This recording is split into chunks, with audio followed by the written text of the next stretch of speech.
So we recently talked about Venezuela, a frontier market, a place that might be making a comeback, but that still has some challenges. And today I wanted to take a closer look and to see if Caracas might just be a hidden gem for expats and for the Nomad Capitalist community. Let's take a look. Hi there, my name is Javier Correa, and I'm a Research and Development Associate here at Nomad Capitalist, where we help 7- and 8-figure entrepreneurs and investors explore frontier markets like Venezuela and explore relatively unknown cities like Caracas to see if that's where they're treated best, to optimize their taxes, start a business, or simply go on a wonderful adventure. So Caracas, today's topic. Caracas is the capital of Venezuela, the most populous city, the most important city. And today I want to take a closer look at how life is in Caracas and how life would be for you as a nomad capitalist expatriate living there and potentially relocating there. So first things first, let's talk about how to move to Caracas. So as you may imagine, Venezuela has emerged after a good 5 or 6 years of isolation to once again welcome foreign investors and foreign expats who want to relocate there. So the procedures to obtain a residence permit in Venezuela are not as streamlined as you'll find in other countries like Colombia or Mexico, for example. But at least in, let's say, in the legal theory, in the law, there are 2 options that might be very interesting. So number 1, Venezuela has an option for a rentista visa, which essentially involves going to a Venezuelan consulate abroad. Americans, I'm so sorry, you guys, always with the special rules. There are no active Venezuelan consulates in the US, so in your case, you would have to go to, I believe, is Mexico. In the case of residents of other countries, if you have a consulate of Venezuela in your country, you may go there. The criteria, in a simplified manner, is simply to show that you have $1,200 or more worth of monthly income. And in addition to that, you have to show $500 for each individual dependent. If you're able to show this, then you should be able to get a rentista visa, and you should be able to spend as much time in Venezuela as you like, provided that your visa remains valid. In addition to that, another option would be to incorporate a Venezuelan Sociedad Anónima, which is the equivalent of a corporation for my American audience and my European audience. So by incorporating this company and employing yourself as the director of this company, you may apply for a residence permit essentially through the Ministry of Labor. This is the procedure that some multinational companies use in Venezuela. It works relatively well. It doesn't come without, obviously, its portion of bureaucracy and of procedures that have to be handled by a local attorney to make sure that everything is done properly from Caracas. This does not involve going through a consulate abroad, but those are, globally speaking, the 2 easiest options to relocate to Venezuela. Now, point number 2, as I mentioned in our previous video, is that connectivity is still a bit of an issue in Venezuela. So if you're in Europe, then the ideal layover would be Madrid. So Madrid remains the champion with at least, at this point, 4 or 5 airlines flying between Caracas and Madrid. I think there are flights daily now. So that is the best option for connectivity with Europe and Portugal to a much lesser extent. There are talks about Caracas joining the Paris route. So Air France might be potentially coming back with the direct flight to and from Paris.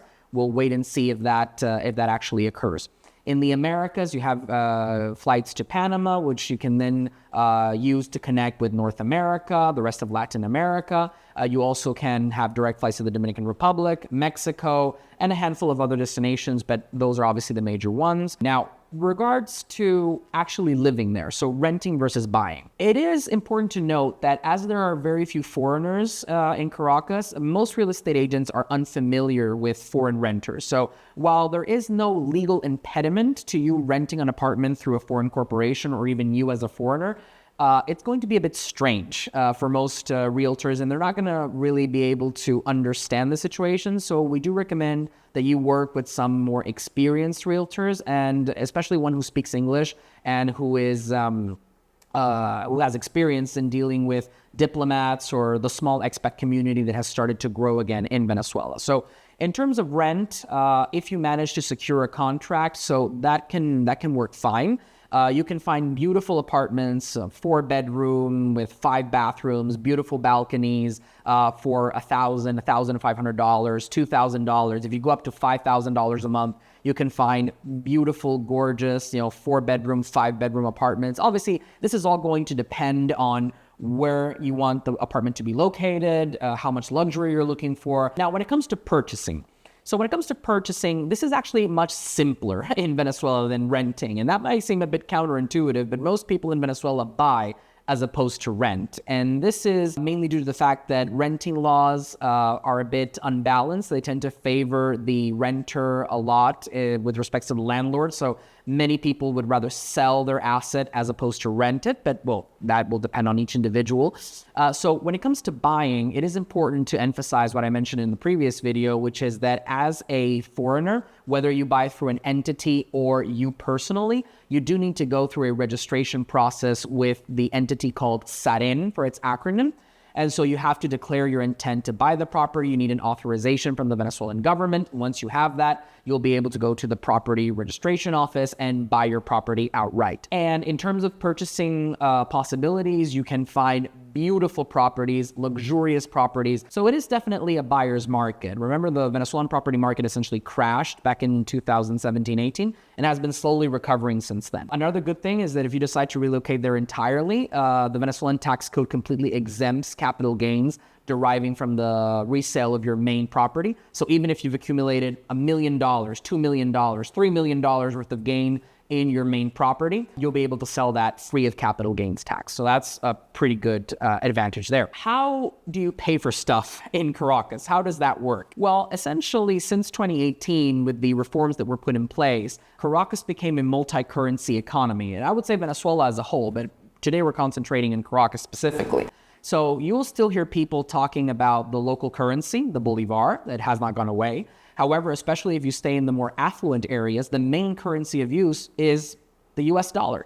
So you can pay in US dollars in cash. You can also even use US payment systems. So for example, if you're in the fancier areas, you'll notice that many restaurants, I would say most restaurants and stores, will even accept payments made through the payment network Zelle. A handful will even have PayPal. Venmo is not as popular, but is available.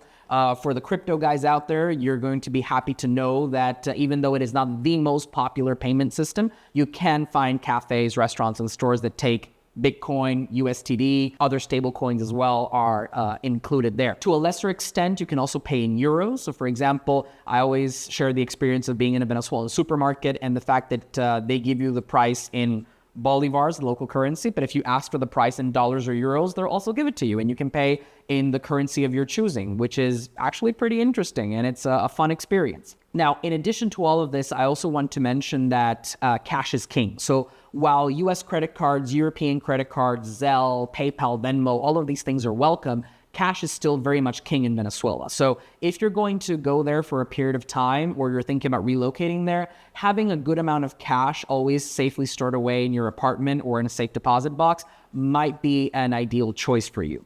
And now that I'm talking about that, it is also important to note that the local banking system in Venezuela has also undergone some recent changes. So before, you could only open accounts in the local currency, the bolivar. But now it is possible, depending on the bank, to open accounts in US dollars, euros, and that is available basically at every bank. And then if you want more exotic currencies like the Turkish lira or the Russian ruble, then maybe some banks will do it, not all of them. And my point is that you can take your cash, deposit it in the bank, have a local debit card for local expenses, and those dollars can even be used to transact with the local population.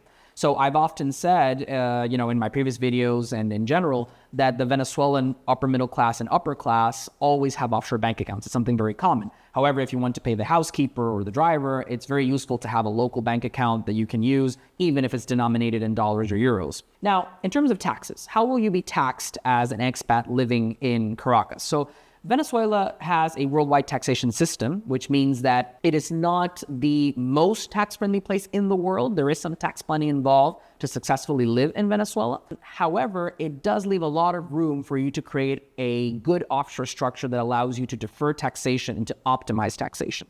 So number one, Venezuela does not have CFC rules per se. Venezuela does have international fiscal transparency rules, but they only apply to a certain number of jurisdictions that are put on a specific list provided by the Venezuelan government.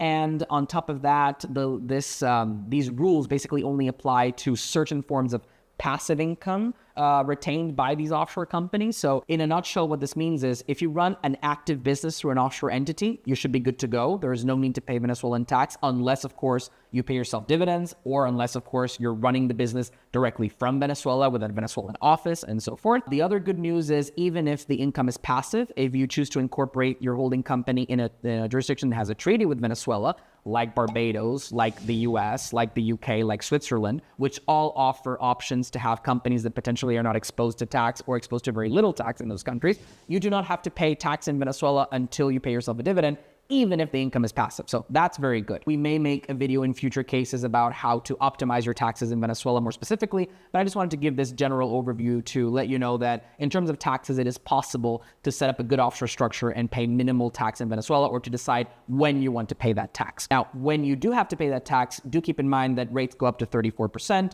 So it is, something to definitely have present. Now, obviously, one of the major benefits of Caracas and Venezuela as a whole is the good weather. You have basically warm, nice weather all year round, being able to go to the beach on December 31st as much as you can go to the beach on July 31st. In terms of shopping and dining and entertainment, I mean, you have all the restaurants you could want. Due to the large amounts of recent European immigration from Spain, Italy, Portugal, and to a lesser extent, Germany and France, and also immigration from Lebanon, you have an incredible diversity of dining options. You have a lot of individually owned restaurants that are not part of big chains. So if you're a fan of organic food, of unique food, that's also an excellent choice. When it comes to shopping, you can basically find anything you want, anything you need. And for entertainment, you always have events, concerts, private clubs. There are 3 major private clubs in Caracas where you can find golf, tennis, swimming, and other types of incredible activities, horseback riding. And most of these are member-only clubs. So that means that you will essentially benefit from security and exclusivity when becoming a member and enjoying the club's facilities. Now, I know many people relocating to a new country with their families, and especially if they have small children or teenage children, are very concerned about education. How will my child continue his education? And Caracas has got you covered, because essentially Caracas has a wide variety of international schools that you can choose from. We have an American school, we have a British school, we have a French school. So I know that a lot of people listen to this channel from Quebec. So, alors les gens qui sont au Québec, sachez qu'on vous prend en considération, vous êtes très important pour nous. And you'll be able to find great education if you want to follow the British curriculum, the US curriculum, the French curriculum. All of the teachers come directly from either the European Union or the United States. And you also have options for German speakers and Italian speakers. So again, this is a great option. If you want to relocate with your family, you know that your children will be able to continue schooling in their mother tongue and with the curriculum of their home country. The last point I would mention here is the proximity to both ocean and mountain. You're in Caracas, you're just a 40-minute drive from the beautiful Caribbean Sea, and you're basically a 45-minute plane ride from Margarita, the pearl of the Caribbean, or from Los Roques, which is one of the most beautiful archipelagos anywhere in the world. Bora Bora level. You can even charter a jet. Many people just, well, not even a jet, a small plane, and they can just hop over to these islands, and it's absolutely wonderful. And if you're into the mountain, then you can just, grab a car and you can go up the Avila Mountain. So keep in mind, Caracas is a valley, which means that we're surrounded by mountains almost on all sides. And on top of these mountains, you have casinos, you've got restaurants, you've got beautiful places where you can go, have a wonderful dinner with your significant other, or plan a party for your company if you're going to have a business there. And you can enjoy beautiful views of the city from the mountain, where it's a bit cooler, where you might have to wear a sweater, which is actually wonderful. And you can actually have the experience of being on top of the mountain, having the city on one side and the beautiful Caribbean Sea on the other. And if you really like the beach, it is also important to know that there are also very nice beach clubs where you can buy a membership and have a yacht and do whatever you want. So basically that was it. That's an overview of Caracas, how your life would be in Caracas as an expat. I hope you enjoyed it. If you have any more questions about Venezuela or Caracas in particular, feel free to mention something in the comments.